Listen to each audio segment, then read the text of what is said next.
Hola, ¿qué tal? Aquí estamos nuevamente para compartir la lección de esta semana y vamos a iniciar este nuevo trimestre estudiando nuestra nueva lección en el libro de Marcos. Llegamos al final de un trimestre, iniciamos otro y esperamos que sea de bendición para cada uno de nosotros. Y al iniciar necesitamos hacernos una pregunta. ¿Ha sido fácil para ti la vida cristiana? ¿Ha sido fácil negarte a ti mismo, dejar las cosas que amabas por seguir a Cristo? Y ahora, realmente, ¿quién es Jesús para ti? Necesitamos saber quién es Jesús para ti y para cada uno de nosotros. El título de nuestra lección es El comienzo del Evangelio. Pero antes de iniciar, vamos a orar. Señor, le damos las gracias porque nos ha cuidado y nos ha bendecido. Por favor, que al estudiar nuestra lección y al iniciar este nuevo trimestre, su Espíritu Santo nos pueda guiar, nos pueda dirigir, nos pueda conducir por el buen camino. Por favor, Señor, ayúdenos, lo necesitamos. Quédese con nosotros en el nombre de Jesús. Amén. Nuestro versículo para memorizar esta semana lo encontramos en el libro de Marcos capítulo 1 versículo 14 y 15. Después que Juan fue encarcelado, Jesús vino a Galilea predicando el evangelio del reino de Dios. Decía: el tiempo se ha cumplido, el reino de Dios está cerca, arrepiéntanse y crean en el evangelio. Tres cosas maravillosas que podemos analizar y vamos a analizar durante esta semana, esta lección. Primero, el tiempo se ha cumplido. Segundo, el reino de Dios está cerca. Y lo tercero, y que también es muy importante, arrepiéntanse y crean. A veces es fácil decir, pero qué difícil es cumplir. Nosotros podemos darnos cuenta que la venida de Jesús está tan cerca, más cerca de lo que tú y yo podemos imaginarnos. Y también lo difícil que es arrepentirse, dejar lo malo, ¿no? Es difícil para muchos, se les hace imposible, pero yo sé que para Dios no hay nada imposible y lo que necesitamos es creer en esa palabra que tiene poder.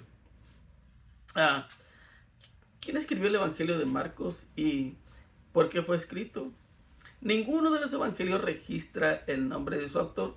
El que más se acerca a ello es el de Juan, que hace referencia al discípulo amado ahí en San Juan 21, versículo 20 y 24. Sin embargo, desde la antigüedad, cada evangelio fue asociado con un apóstol. Por ejemplo, Mateo y Juan, o con un compañero de algún apóstol. Por ejemplo, el evangelio de Lucas se le asocia con Pablo allá en Colosenses 4:14, 2 de Timoteo 4:11, Filipenses 1:24. El evangelio de Marcos se lo vincula con Pedro en 1 de Pedro 5:13.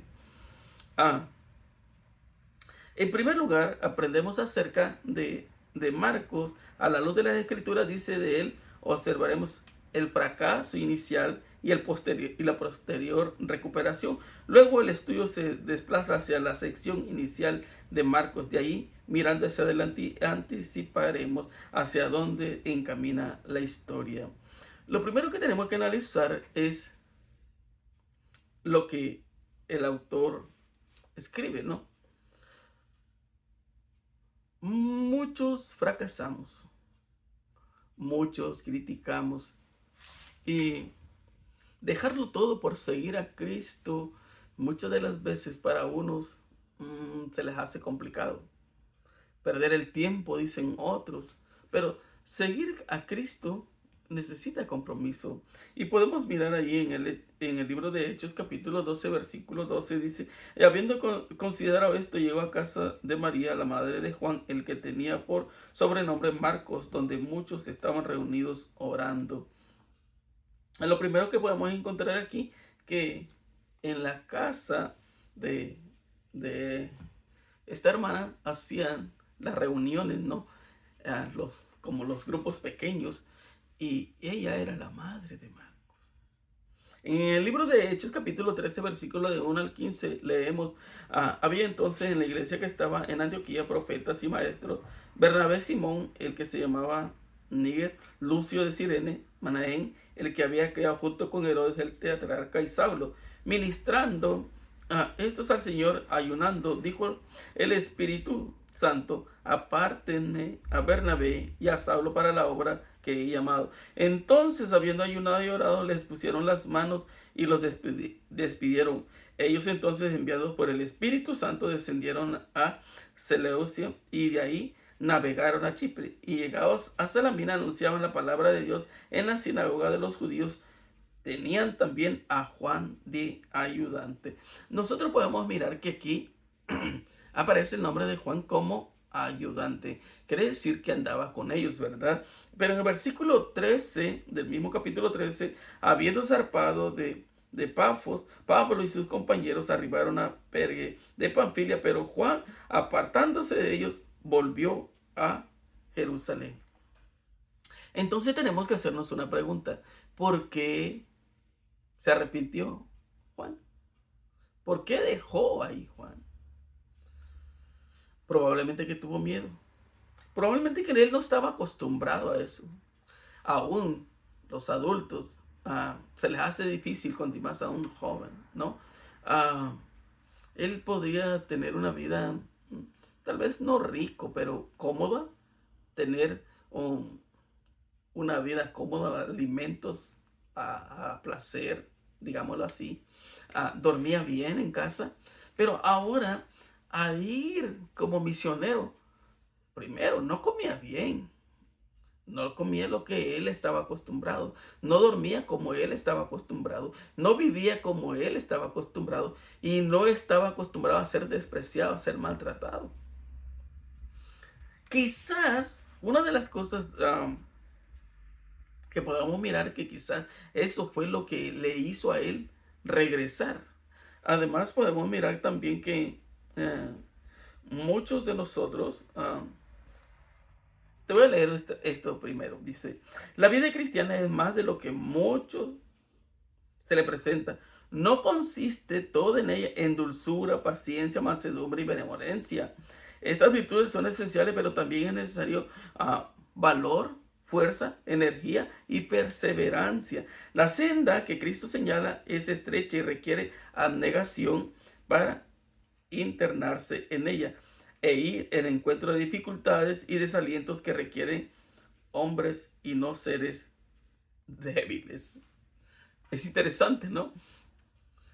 A veces nosotros cuando tomamos la decisión de bautizarnos creemos que todo es bien fácil, que no va a haber problema. Pero recuerda que cuando tú quieres, intentas o deseas dejar el mundo es cuando el enemigo más te ataca, más insiste en hacerte daño, más quiere hacerte sufrir. Pero ahí es donde tú puedes aferrarte. Yo sé, y yo sé que tú también lo sabes, que muchas de las veces es complicado por el problema este que luchamos nosotros mismos y no pedimos de la ayuda de Dios. Por ejemplo, vamos a poner un ejemplo y quizá lo vamos a mirar más adelante. El caso de Pedro, cuando él estaba caminando sobre las aguas, ¿te acuerdas? Pero cuando él pierde de vista a Jesús, ¿qué le sucedió? Se estaba ahogando. Y ese es el problema cuando nosotros pasamos por las pruebas, tenemos que aferrarnos de Cristo. El problema es que nosotros perdemos de vista a Cristo, nuestro objetivo principal, y es cuando somos derrotados. Probablemente que lo que este joven está pasando es complicado, ¿no? Y entonces podemos mirar que él tuvo que regresar. Y ahora, a eso lo podemos llamar fracaso, ¿no? Para muchos es un fracaso rotundo. Ahora, ¿puedes levantarte? Claro que sí. Dios tiene poder. Y eso es lo maravilloso en lo cual tú y yo necesitamos creer. Porque nosotros creemos en un Dios que nos da no solamente una oportunidad, sino da 2, 3, 4, 5 y muchas oportunidades.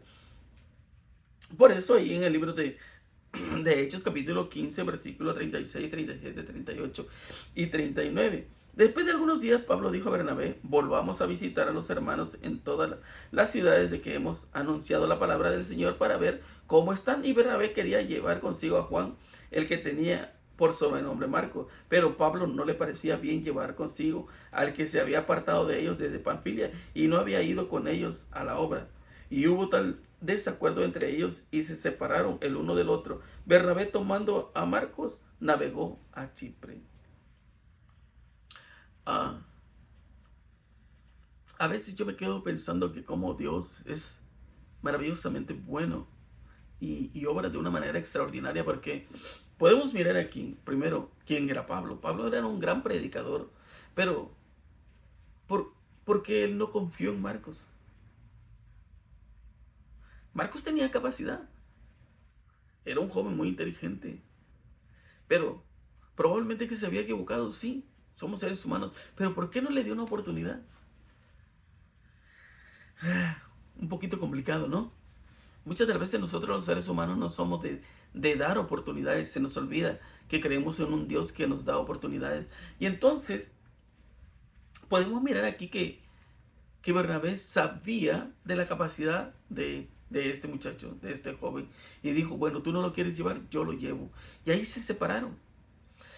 Esta pareja misionera, Dios lo había elegido, el Espíritu Santo lo había elegido para que hicieran la obra, pero ahora viene el enemigo y lo quiere destruir. Pero cuando el enemigo quiere destruir, lo maravilloso es esto del Evangelio, es de que cuando el enemigo quiere destruir, Dios restaura. Y ahora no había solamente un grupo, habían dos equipos. ¿Ves? Era una forma de que Dios puede restaurar y ahora la obra iba a seguir creciendo. Y entonces dice Bernabé: yo le doy una oportunidad. ¿No nos sucede a nosotros lo mismo? Quizás como miembro de la iglesia, alguna vez has dejado tu cargo por alguna razón. Sentías presión. Quizás no era lo que tú pensabas, no era lo que tú creías y abandonaste tu cargo y ahora no te toman en cuenta. Tranquilo. No necesitas un cargo para trabajar para Dios.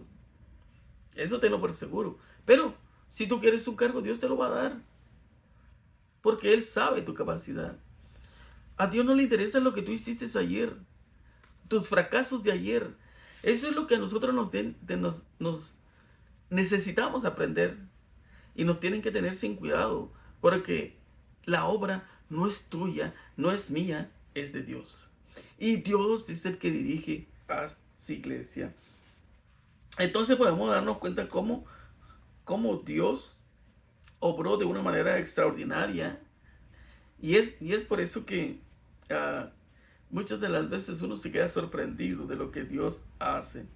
Cuando Dios prepara el camino para la realización de cierta obra y da seguridad de éxito, el instrumento escogido debe hacer cuanto está en su poder para obtener el resultado prometido. Si Dios te llamó, Dios te puso en la iglesia por alguna razón, no es más obra de la casualidad. Muchos piensan en la obra de la casualidad. No, es Dios el que dirige y Él sabe por qué. Y ahora, con el trabajo que se está realizando hasta este momento, el autor quiere que nosotros podamos entender lo que él vivió. ¿Qué le faltó? Probablemente que entrega. Pero entonces él reacciona. Y ahora, ¿sabes? Mira, ¿cómo empieza su evangelio? ¿Cómo empieza su evangelio? Leemos ahí en Marcos capítulo 1, versículo 1. El principio del evangelio de Jesucristo, Hijo de Dios. Como está escrito en Isaías, el profeta: y aquí yo envío un mensajero delante de su faz, el cual preparará tu camino delante de ti. Voz del que clama en el desierto, preparar el camino del Señor, enderezar sus sendas. Bautizaba a Juan en el desierto y predicaba el bautismo de arrepentimiento para perdón de pecados. Y salían a él todas las provincias de Judea y todos los de Jerusalén, y eran bautizados por en el río Jordán, confesando sus pecados. Y Juan estaba vestido de pelo de camello y tenía un cinto de cuero alrededor de sus lomos, y comía langostas y miel silvestre. Y predicaba diciendo: viene tras de mí el que es más poderoso que yo, a quien no soy digno de desatar encorvada la correa de su calzado. Yo a la verdad os he bautizado con agua, pero Él os bautizará con el Espíritu Santo. Lo primero que podemos mirar aquí es de que Él sabe quién es Jesús, ¿no? Dice, Jesús es el Hijo de Dios. Ese ser maravilloso, extraordinario que está en la tierra, es el Hijo de Dios. Él lo dejó todo por amor a ti, por amor a mí, está diciendo Marcos. Ahora, lo primero que podemos mirar, mencionado en el versículo 1, Dios, Padre, implícito en la palabra de Marcos 1:2, el predicador y el mensaje de Juan el Bautista como sujeto principal en la última sección del pasaje. Y el versículo 2 y 3 contiene la cita del Antiguo Testamento, que el evangelista describe lo que ocurrirá en el relato. Lo que cita es una combinación de frases de personajes. ¿Qué nos dice? Aquí yo envío mi ángel, como dice Éxodo 23:30, para que te guarde en el camino y te introduzca en el lugar que yo he preparado. ¿No te sorprende estos textos? Bueno, a mí me sorprende porque, ¿sabes? Que Dios ya había dicho por sus profetas cuándo iba a volver, qué iba a suceder, dónde iba a nacer, ¿verdad?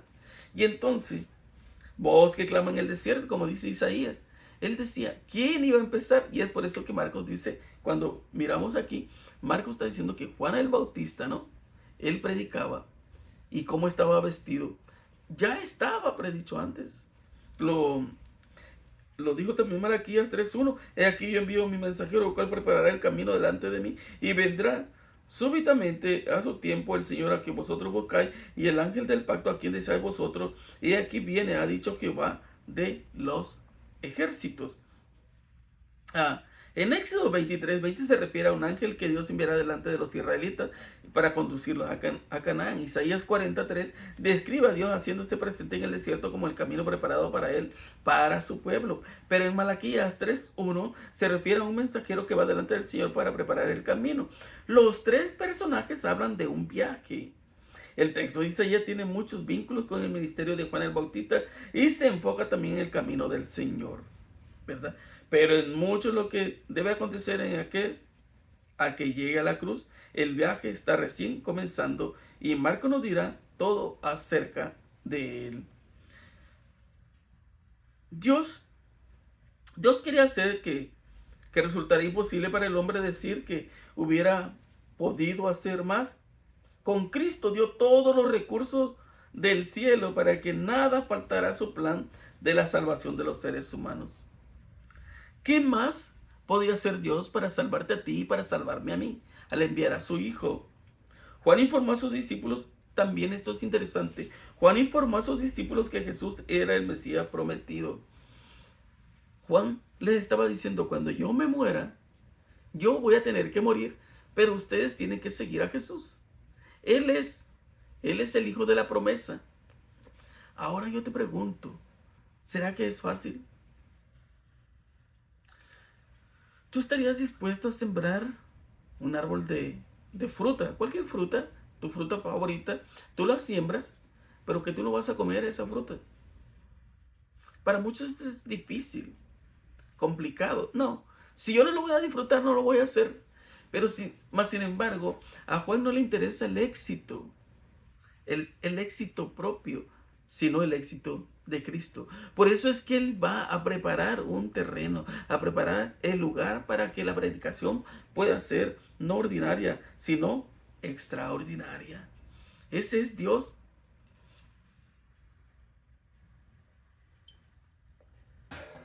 ¿Cuán difícil se nos hace a nosotros ser humildes?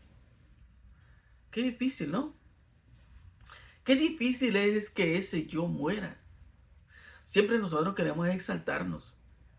Y se nos olvida, cuando nos paramos allá enfrente, se nos olvida que el único nombre que tiene que ser exaltado es el de Cristo.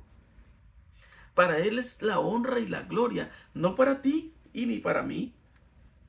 También lo que podemos mirar en el libro de Marcos, capítulo 1, es, leemos el versículo 9 al 13. Aconteció en aquellos días que Jesús vino de Nazaret de Galilea y fue bautizado por Juan en el Jordán, y luego cuando subía del agua, vio abrirse los cielos y el Espíritu como paloma que descendía sobre él. Y vino una voz de los cielos que decía: Tú eres mi Hijo amado, en ti tengo complacencia. Y luego el Espíritu le impulsó al desierto y estuvo ahí en el desierto 40 días y era tentado por Satanás y estaba con las fieras y los ángeles le servían. ¿Sabes? Cuando a ti te dan la orden de salir a predicar, tú quieres algo fácil, ¿no? Pero esa preparación es un poco complicada, porque muchas de las veces nosotros no queremos ni orar, nos duelen las rodillas para orar, muchas de las veces no queremos cantar, muchas de las veces no queremos abrir la Biblia, muchas de las veces no queremos predicar. Ahora tú te imaginas que vas a estar siendo impulsado por el Espíritu Santo. ¿Alguna vez te has dejado guiar por el Espíritu Santo? ¿Has obedecido la voz del Espíritu Santo? Yo sé que te ha hablado más de una vez. Yo estoy seguro que te ha hablado muchas veces del Espíritu Santo. Pero ¿sabes qué ha sucedido? No quieres escuchar la voz. El Espíritu Santo te ha llamado para que vayas a la iglesia. El Espíritu Santo te ha dicho que vayas y toques puertas. El Espíritu Santo te ha dicho que prediques el Evangelio, pero tú no quieres obedecer. Yo no quiero obedecer porque ¿cuál es el problema? Porque yo no quiero obedecer la voz del Espíritu Santo. Yo quiero hacer mi voluntad. Y es algo maravilloso que nosotros tenemos que aprender. Dejar que el Espíritu Santo obre en nuestra vida.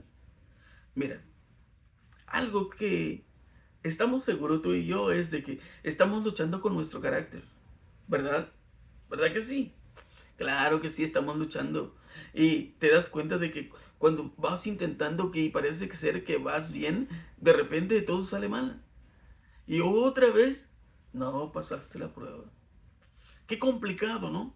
Pero el problema es porque no queremos darle o no queremos dejar que el Espíritu Santo haga su obra. Algo que Nicodemo no entendía. ¿Y cómo es el Espíritu Santo? ¿Cómo trabaja? Tranquilo. Deja. Deja que Él haga su trabajo. Pero tú tienes que estar dispuesto. El problema tuyo y mío es que yo no deseo que Él haga ese trabajo. Entonces, estos eventos señalan la importancia del bautismo de Jesús.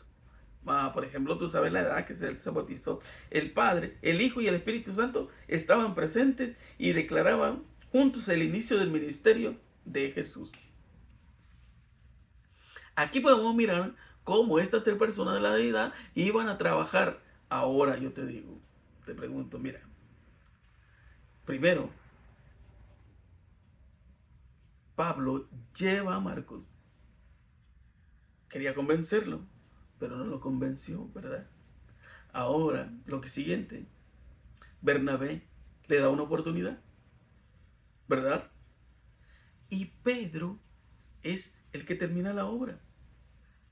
Y es por eso que él lo menciona. Entonces, Pedro es el que le da el toque final. Entonces Marcos le da importancia a la transformación que hubo él, como lo que puede hacer Dios en tu vida y en mi vida por medio de Dios, de Jesús y el Espíritu Santo. El Hijo, el Padre y el Espíritu Santo. Es cuando yo deje, yo sé que el Espíritu Santo te está llamando. Dios es el que hace todo. Jesús lo hizo todo. Pero, ¿qué pasa cuando tú ya no escuchas la voz del Espíritu Santo? Es difícil, ¿no? Las características visuales de la escena con la que comienza el Evangelio de Marcos es la presencia de Jesús como un personaje divino, humano a la vez, como divino. Él es el Cristo, el Mesías, Marcos 1:1, anunciado por un mensajero, Marcos 2:3, alguien más poderoso que Juan, Marcos 1:7, el Hijo amado sobre quien el Espíritu desciende, Marcos 1:10-11. Pero vemos lo siguiente acerca de su dimensión humana: es bautizado por Juan, no a la inversa, versículo 9. Es impulsado por el Espíritu Santo, versículo 12. Es tentado por Satanás, versículo 13. Está con los animales salvajes, versículo 13. Y es atendido por ángeles.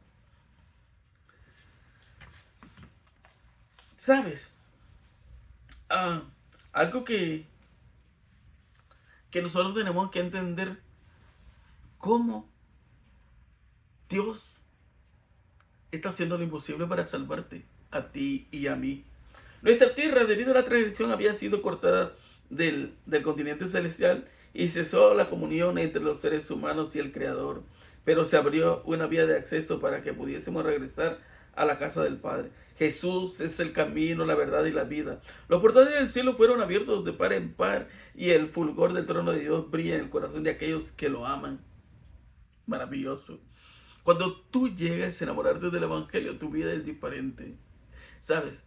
Puedes estar pasando por diferentes situaciones económicas o quizás enfermedades, pero tu fe tiene que seguir intacta, tiene que seguir siendo la misma aquella vez, así como aquella vez cuando creíste por primera vez. No flaquear. Pero muchas de las veces nosotros caemos en el conformismo. Y eso era el pueblo de Israel. Había caído en el conformismo. ¿Y sabes qué sucede cuando caemos en el conformismo? Ya no oímos. Ya no sabemos ni dónde estamos, ni a dónde vamos. Es maravilloso que las profecías se estaban cumpliendo al pie de la letra. ¿En qué año se iba a bautizar? Ahí estaba. ¿A la edad de qué? ¿A qué edad se iba a bautizar? Ahí estaba.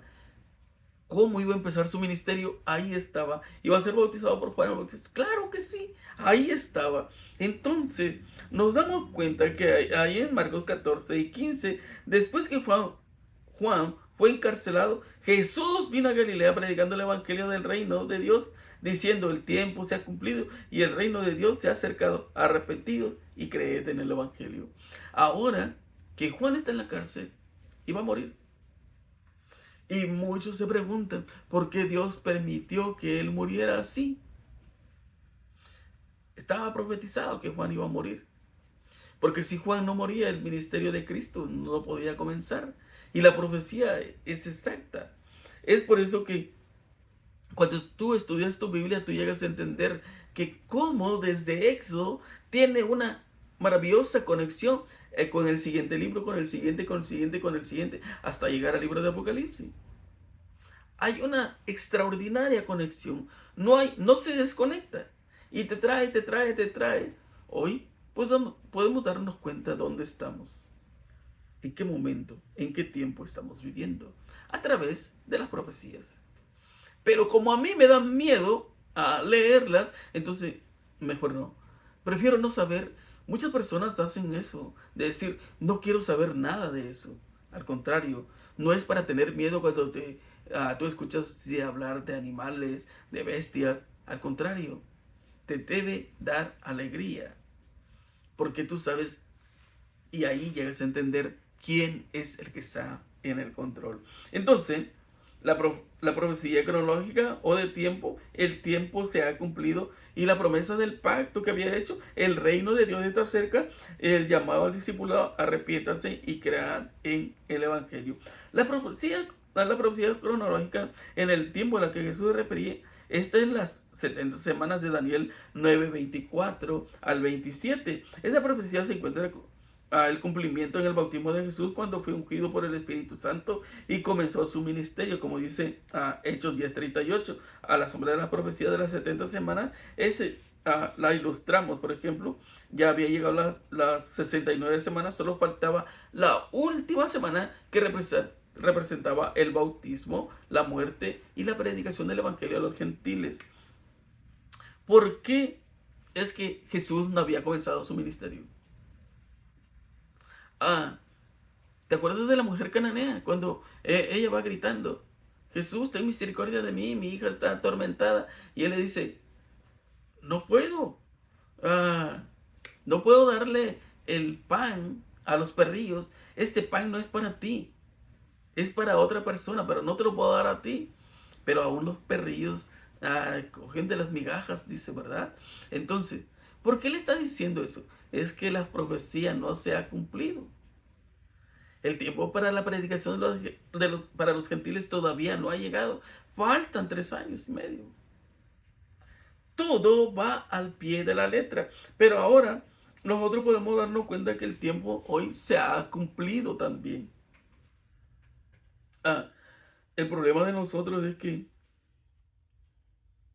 no queremos creer. Cuando Jesús dijo, yo soy el buen pastor y el buen pastor su vida da por las ovejas. Yo soy el buen pastor y conozco mis ovejas y las mías me conocen. Como el pastor me conoce, yo las conozco y el Padre y pongo mi vida por las ovejas. Pero ¿sabes cuál es el problema hoy en día? Que muchas de las veces nosotros no queremos escuchar la voz de Dios. Muchas de las veces escuchamos la voz del pastor, pero tenemos que saber quién es ese pastor. ¿Será que ese pastor es el que me está guiando por el buen camino? ¿O será que me está desviando del camino? Porque Jesús dijo, mis ovejas escuchan mi voz. ¿Será que tú en este momento estás escuchando la voz de Dios? ¿Será posible que tú estés escuchando la voz de Dios hoy? Desafortunadamente, muchas personas no quieren escuchar la voz del pastor. Escuchan la voz, sí, pero no es la voz del pastor. Es de otro que se dice ser el pastor. Pero tenemos que tener en cuenta esto. ¿A dónde se está guiando? Sí, el que es tu pastor, ¿a dónde te está guiando? ¿Será que te está guiando por esa vereda para que puedas tomar tu agua, tu pasto a tiempo? ¿Será que ese pastor te lleva por el camino que realmente es la verdad? Porque Jesús dijo, yo soy el camino, la verdad y la vida. Ahora, es interesante como el libro de Marcos nos cuenta su relato y nos habla de Dios como Padre, del Hijo y del Espíritu Santo. Sabes que es maravilloso que este trimestre podamos aprender ah, tanto como sea posible para que nosotros podamos estar cerca de Cristo. El Señor está dispuesto, pero yo sé que muchas de las veces no basta con decirlo. Necesito yo esforzarme. ¿A qué te estás esforzando hoy en día? ¿Será que estás luchando por alcanzar la salvación? ¿Será que tú quieres una vida mejor? ¿Sabes? Si Jesús lo dejó todo por amor a ti, entonces esto tiene alguna razón. Tu vida es por una razón. Tú estás y yo por una razón. Muchas de las veces las personas dicen que la vida no tiene sentido. Sí, la vida no tiene sentido si tú no tienes a Cristo. La vida no tiene sentido si tú no eres feliz. Y la felicidad no la vas a encontrar porque no se vende allá afuera. La felicidad la vas a encontrar únicamente cuando tú vayas a Cristo. ¿Sabes? Hoy muchas personas vagan, así como las ovejas sin pastor. Hoy muchas personas cada día se van alejando más y más y más. Y es triste. ¿Por qué? Porque ya no escuchan la voz. Han endurecido su corazón. ¿Sabes? Yo de todo corazón, yo te pido que no le cierres la puerta al Espíritu Santo. Deja que Él obre. Deja que Él transforme tu vida. Deja que Él te cambie. Solo Él lo puede hacer. Y de eso estamos seguros. Vamos a iniciar este trimestre y que sea con la bendición de Dios. Que Dios pueda hacer esa obra extraordinaria en tu vida. Quizás hasta este momento has vagado solo, sin rumbo, y no sabes ni dónde estás ni a dónde vas. Hoy tu vida puede tener sentido. Hoy tu vida puede ser diferente si tomas la decisión. El único camino es Cristo. Separados de Él, sí, mi amigo, mi hermano, separados de Él no somos nada. Sin Dios no somos nada. Cristo tiene que ser todo para ti, el todo para mí. ¿Sabes? Si Cristo vino a esta tierra porque miró el sufrimiento que había, la opresión que había, el pueblo de Israel estaba como esclavo y la gente creía que venía a liberarlos. no venía a liberarlos de la opresión del ser humano, sino a liberarlos de la opresión del enemigo, del pecado. Muchos no quisieron tomar la decisión, al igual que allá en el diluvio. Y sucede hoy lo mismo.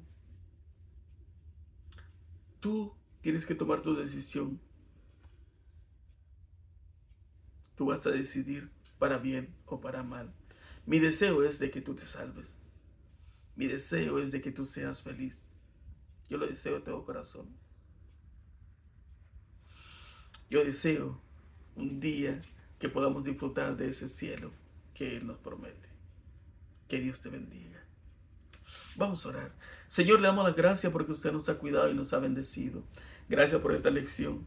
Le suplicamos que su Espíritu Santo pueda hacer esta obra extraordinaria en nuestra vida. Ayúdenos a confiar en su promesa y en su palabra. En el nombre de Jesús. Amén. Mi hermano, mi amigo, nos vemos la próxima semana. Vamos a estar estudiando la próxima semana un día en el ministerio de Jesús. Que Dios te bendiga.